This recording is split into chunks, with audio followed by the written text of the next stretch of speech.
Good morning students. कक्षा 7 की आज वीडियो नंबर 9 में हम जो हमारा विषय है वो है वर्ण संयोजन या वर्ण विच्छेद। तो प्यारे विद्यार्थियों, ये वैसे तो छठी कक्षा में भी था, लेकिन छठी कक्षा में कुछ कोरोना की वजह से जो क्लासेस नहीं लगी थी तो वो बच्चे इसको अच्छे ढंग से नहीं कर पाए थे।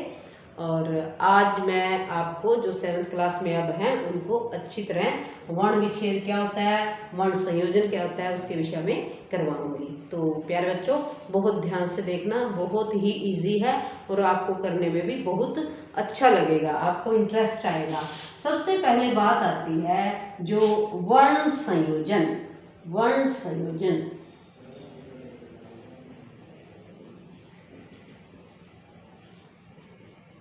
वर्ण संयोजन का अर्थ होता है वर्णों का मेल। यानी कि जो वर्ण होते हैं हमारे कौन कौन से, स्वर और व्यंजन, उनका मेल, उनको जोड़ना, ठीक है। और वर्ण विच्छेद इसका उल्टा हो जाएगा, वर्ण विच्छेद, वर्णों को तोड़ना। तोड़ना मीन्स अलग करना, वैसे तोड़ना नहीं, अलग करना। विच्छेद क्या होता है? विच्छेद, अगर वि उपसर्ग हटाकर हम छेद की बात करें तो छेद क्या होता है? किसी भी चीज में अगर हम छेद करेंगे तो वो क्या होती है? वो टूट जाएगी, अलग हो जाएगी। इसी तरह जो हमारे वर्ण हैं, जैसे हमारे स्वर और व्यंजन, अगर हम उनको अलग करेंगे, उनमें छेद करेंगे, मीन्स उनको अलग अलग करेंगे, तो वो क्या हो जाएगा? उनमें विच्छेद, उनको वो अलग हो जाएंगे।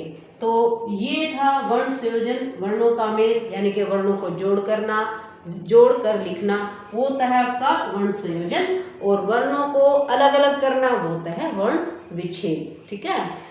ये जो विषय है, जो ये टॉपिक है, आपका हिंदी में भी आता है, आपने शायद 5वीं क्लास तक पढ़ा भी होगा। तो अब जो हमारा संस्कृत में आता है, संस्कृत में इसके थोड़े से नियम अलग हैं, ठीक है। नियम अलग है, तो जो उसका पहला नियम है, पहले नियम में आपको हमेशा याद रखना है कि जो हमारे वर्ण होते हैं, स्वर होते हैं एक तो, ठीक है, स्वर ऐ से लेकर जितने भी हैं, और व्यंजन कै से लेकर जो भी हैं, ठीक है।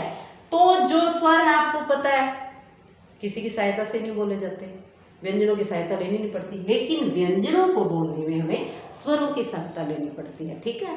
तो जो पहला रूल है, जब भी आप वर्ण विच्छेद करते हो तो जो हमारे व्यंजन आएंगे, व्यंजनों के नीचे हमेशा हलंत लगाओगे। हलंत का मतलब क्या होता है कि जो ये वर्ण है ये आधा है, आधा मीन्स इसमें स्वर नहीं है, ठीक है। जब विच्छेद करेंगे स्वरों के नीचे हलंत नहीं लगता, कभी ए के नीचे लगा दो, गलत है। जितने भी हमारे स्वर होते हैं उनके नीचे हलंत नहीं लगेगा, लेकिन आपका जो व्यंजन होगा, व्यंजन बिना हलंत के नहीं लिखा जाएगा। किस मामले में? जब हम वर्ण विच्छेद करेंगे, ठीक है। ये पहला नियम है, ठीक है। उसके बाद जो संस्कृत में रूल होता है, संस्कृत में जो रूल है, पहला रूल क्या है कि मैंने यहाँ पर लिख दिया, मैंने लिखा राम है, मैंने लिखा यहाँ पर राम है, ठीक है। इस रामह में, रामह में हमें, रामह में वर्ण विच्छेद करना है। रामह जो शब्द है इसका वर्ण विच्छेद करना है। तो कैसे होगा? रै, ठीक है, रै के बाद क्या है? आ। जब मैंने यहाँ पर आ अलग कर लिया, रै के साथ लगा हुआ जो स्वर है, तो ये रै क्या हो गया? ये आधा हो गया। और आधे की पहचान क्या है? हलंत। उसके बाद क्या है? मैं। अब मैं में देखिए बेटा, मैं में आपका कोई भी मात्रा नहीं है, लेकिन स्वर तो है। मैं के अंदर साउंड किसकी आ रही है? किसकी आवाज आ रही है? ए की आ रही है। तो यहाँ पर ए लिख देंगे और इसके साथ लगा देंगे हलंत, ठीक है। तो आप ये भी ध्यान रखना जितने भी व्यंजन हैं जिनके साथ कोई मात्रा नहीं होती उनके साथ उनके अंदर क्या जुड़ा होता है, ए जुड़ा होता है। अब बात आती है यहाँ पर ये क्या है, ये होते हैं विसर्ग। हमें संस्कृत में जब वर्ण विच्छेद करते हैं अगर लास्ट वर्ण या अंतिम वर्ण के साथ विसर्ग है तो हम इसके साथ इसको एज इट इज जोड़ेंगे। ठीक है, ये कई बुक्स में क्या होता है, यहाँ प्लस लगा के यहाँ लिख रखा होता है। अगर शुद्ध व्याकरण की उससे दृष्टि से देखें तो ये लगाना तरीका ठीक नहीं है, लेकिन आजकल की जो बुक है नई नई पब्लिशर की उनमें लगा देते हैं। अदरवाइज तरीका तो ये ठीक है कि इसके साथ ही जोड़ दे। ठीक है, पहला रूल क्या था, पहला रूल था कि संस्कृत में जब भी वर्ण विच्छेद करते हैं अगर हमारा क्या आ जाए, लास्ट में विसर्ग आ जाए तो उसके साथ विसर्ग जोड़ेंगे। ठीक है, अब दूसरी बात क्या है, दूसरी बात है यदि हमारा कोई संयुक्त अक्षर आ जाए, संयुक्त मतलब आपका आधा। ठीक है, मैंने यहाँ पर लिख दिया पुस्तकम। ठीक है, पुस्तकम लिख दिया। अब इसका वर्ण विच्छेद करना हो तो पै के साथ क्या जुड़ा हुआ था, छोटा ऊ, से। अब देखिए से है, मैं इसको एज इट इज ऐसे नहीं लिखूंगी। क्यों नहीं लिखूंगी, क्योंकि आधा है और हमें पता है हम इसको लिख के ऐसे कर दें, ये भी तो आधा है। ठीक है, लेकिन आप कई बच्चे गलती क्या करते हैं, यहाँ तो लिख दिया पूरा। ठीक है, फिर कहेंगे मैम ये पूरा है, इसके अंदर हलंत तो था, हम ए लिखेंगे इसके पीछे। क्यों लिखोगे भी, देखो यहाँ इसकी बनावट, पुस्तक कम जो वर्ड है इसकी रचना कैसी है, पहले ही अधूरा है। जब पहले ही अधूरा है उसमें से हम वर्ण क्या निकालेंगे, कुछ भी नहीं, सॉरी इसमें से स्वर क्या निकालेंगे, कुछ भी नहीं, तो स्वर निकलेगा ही नहीं। तो इसके बाद हमारा कोई स्वर नहीं आएगा। क्यों नहीं आएगा, क्योंकि पहले ही आधा है। उसके बाद क्या आएगा, त प्लस अ प्लस क प्लस अ और माँ। देखिए अब मैं क्या है, हमारा पहला ही हलंत है, हलंत मीन्स पहला ही आधा है, तो इसके बाद हम मैं को हलंत ही रखेंगे और मैं के साथ यहाँ पर ए नहीं लगाएंगे। इसमें आपके दो नियम आए हैं। यदि कोई आपका बीच में आधा वर्ण आ जाता है तो उस आधे वर्ण को लिखकर उसमें जो स्वर की आवाज़ आती है वो नहीं लगाया जाएगा, क्योंकि वो पहले ही आधा है। और अंत में अगर कोई हलंत वाला वर्ण आ जाता है तो वो भी आधा ही होता है, वो एज इट इज लिखा जाएगा, वो चेंज नहीं होगा। ठीक है, दो नियम हो गए। ये हमारा एक पहला था विसर्ग वाला, ये दूसरा ये था। अब आता है तीसरा नियम। ठीक है, तीसरे नियम में हमें क्या देखना है, हमें देखना है कि हमारे जो रे हैं वो ऊपर भी चढ़ते हैं किसी वर्ण के और पैरों में भी लगते हैं। ठीक है, तो एक बात ये ध्यान रखो कि जो हल्की चीज होती है वो तैरती है, यानी कि वो ऊपर चढ़ेगी, जो भारी होती है वो नीचे बैठती है। अब मैं यहाँ पर आपको दो वर्ड लिख के दिखाती हूँ, क्रम और कर्म, क्रम और कर्म।